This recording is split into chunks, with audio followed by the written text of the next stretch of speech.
Chapter 13. Robin watched as his friends burst into the clearing, talking and laughing and joking about how hungry they were, declaring excuse me, declaring the stew had better be ready.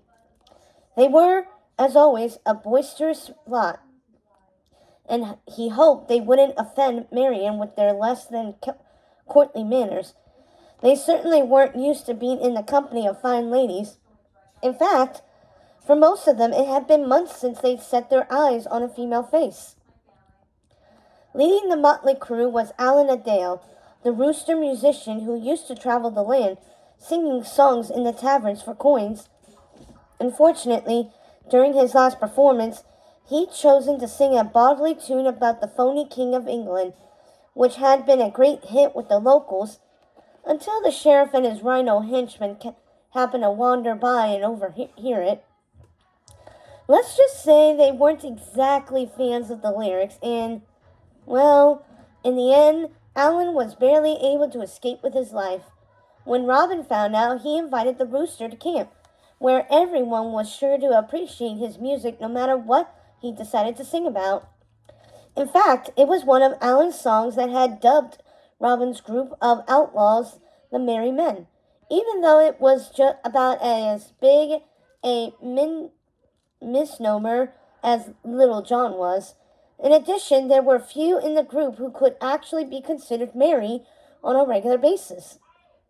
Not surprising, really, considering each had a price on his head and was forced to live away from his family, not to mention the whole sleeping arrangement in the forest. After all, it was tough to wake up merry after a night on the ground with rocks digging into your back.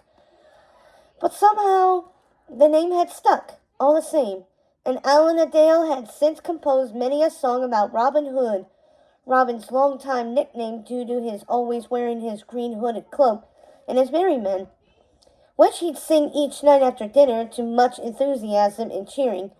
Behind Alan limped Otto, an old hound dog who had once worked as a blacksmith in Nottingham. Otto had been injured on the job when a hammer came down and crushed his foot. He hadn't been able to work after that and soon fell behind on his taxes, which left him with two choices: go to jail or try his luck in the forest.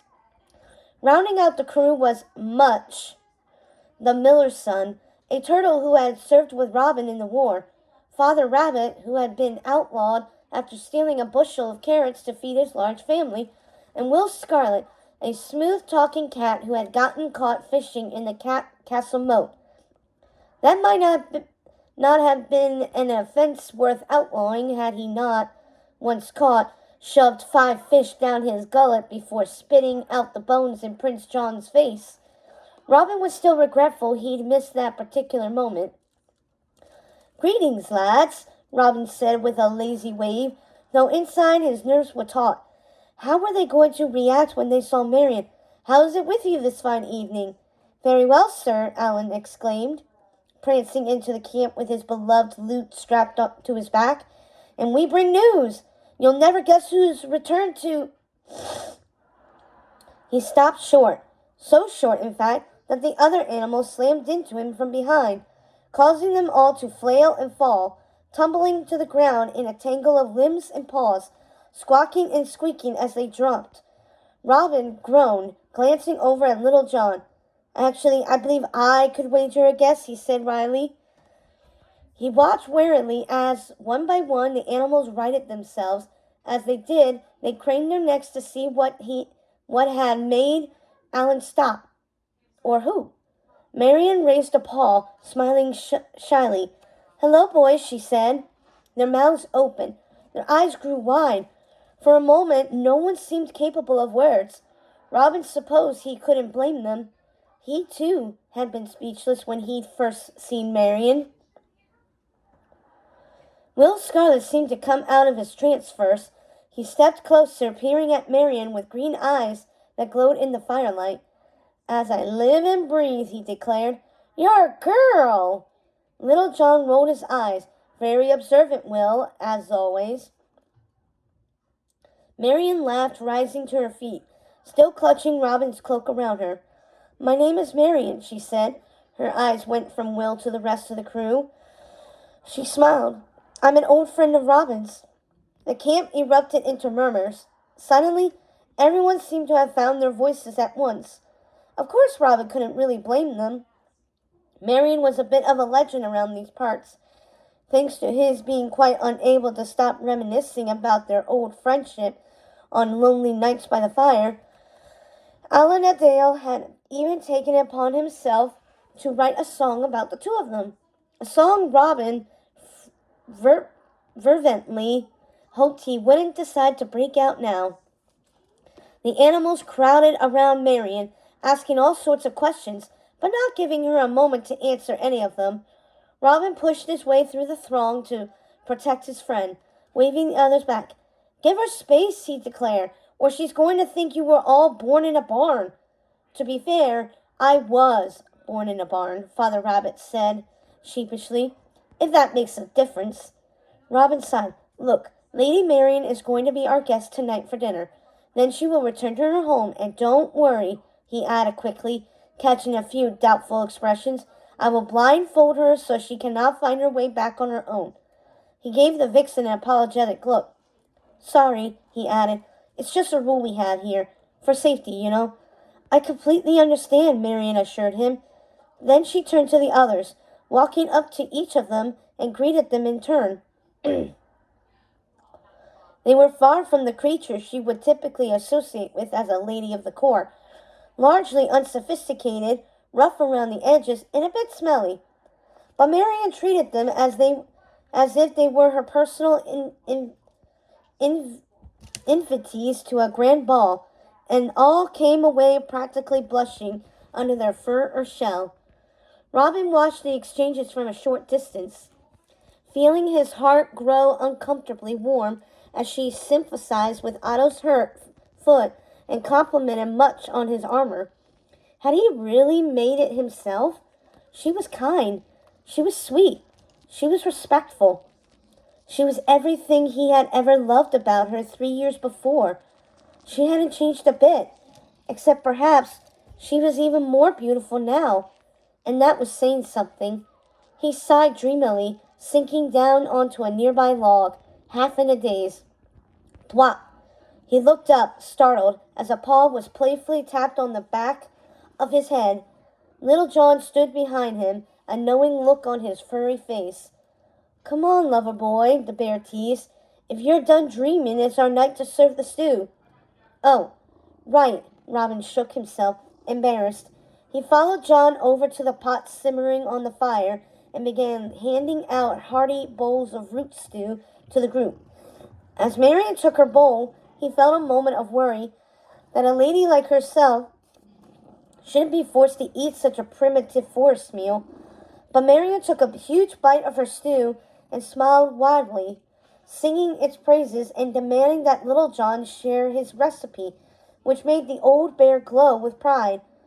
After all had been served, Marion set down her bowl and leaned in to address the group. Thank you for your hospitality, she said sincerely. I'm really sorry to have intruded on your evening unannounced. It's quite all right, Alan Adale assured her. After all, we never get the pleasure of company here, especially of one as lovely as you, Will Scarlet added with a flirty grin. Robin shot him an annoyed look. Marion closed her eyes, as if bashful. Then she opened them again. Can I ask you something? She said. Are you all outlaws here? Like Robin? Wanted by Prince John? Aye, milady, said Much. We all have different stories, but we're all wanted by the law. But not criminals, added Father Rabbit hastily. Well, unless you consider it a crime to feed one's family. Marion frowned. I certainly do not, she assured him. Then she took a closer look at the rabbit. Do you have children in the village? She asked. A little daughter, perhaps, named Tagalong? Father Rabbit nodded slowly, tears welling in his eyes. That's my youngest, he replied. His pink nose twitched. Have you met her? Have you seen her mother? Do you know if they're well? I saw them this morning while traveling through town, Marion told him. I won't lie to you. They did not seem to be doing well. I did manage to give them a carrot from my bag, and told them to come to me if they needed anything else. Ah, well, the missus won't do that, Father Rabbit said with a bitter laugh. She's far too proud to accept charity, but if you don't mind keeping an eye out for them, I'd be forever grateful. He looked around the camp. Sometimes I just feel so helpless living here, knowing they're suffering and not being able to do anything about it. Robin gave him a rueful look. I know, mate, he said. It's been hard on all of us. But your family wouldn't want you to risk your life on their account, he turned to Marian. Prince John has made it clear we are not welcome in his kingdom, at least not if we want to keep our heads on our shoulders. Marian's eyes shone with pity as she gazed upon the group, and suddenly Robin felt his hackles rise, despite his best efforts. He didn't like the idea of her feeling bad for him, or any of them, for that matter. Not after he'd worked so hard to give these men a decent life when everything was taken from them. It could have been so much worse, but she clearly didn't understand. So you just stuck out here? She asked after a pause. Forever? For a moment, no one spoke. The tension in the air was so thick you could have cut it with a knife. Robin squirmed in his seat, feeling all eyes on him. What was he supposed to say when she put it like that? Suddenly, Little John broke in. Why, you make it sound like a prison, milady, he declared, rising to his feet and putting on his cockiest air. But you couldn't be more wrong. In fact, to us, the forest is a little slice of heaven. We have freedom, we have food, and we have each other for companionship and safety. Why, we even have our own court musician, he added, clapping his paws at Alan Dale, who had just finished his stew. Come on then, Alan, give us a tune, won't you? Let's show Maid Marian just how merry the forest can be. Alan obediently rose to his feet, strumming his lute. After a few adjustments, he launched into a lively, impromptu tune, highlighting the loveliness of the forest. The other men quickly picked up on the lyrics, and a few got up to dance by the fire. Marian smiled and joined in, clapping her paws dutifully to the beat for a bit, but Robin noticed that the troubled look never completely left her face. When the song finished, she rose to her feet. All eyes went immediately to her. That was lovely, she said, and it does seem you've built yourself quite the life out here. I'm impressed. I really am. But what about everyone else? They're still back there, suffering under Prince John's rule. The smiles faded all around. Several animals shifted uncomfortably in their seats. Not meeting Marian's eyes, Robin sighed deeply. We're not oblivious to what's going on, he said softly. Unfortunately, it doesn't matter much in the end.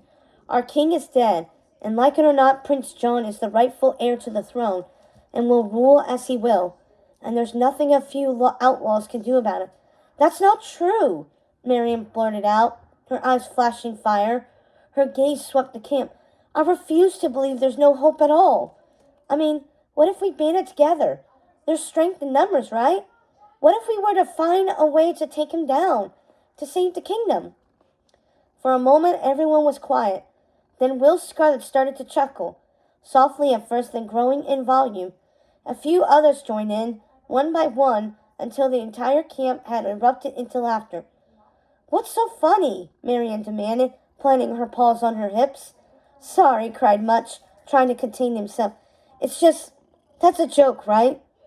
Imagine a sloth going against the prince's army, added Otto, pointing to his broken foot. Why, I'm not sure he'd be shaking in his boots to see me limping after him. The laughter grew louder, harsher. Some of them slapped their legs in mirth, while others held their tummies.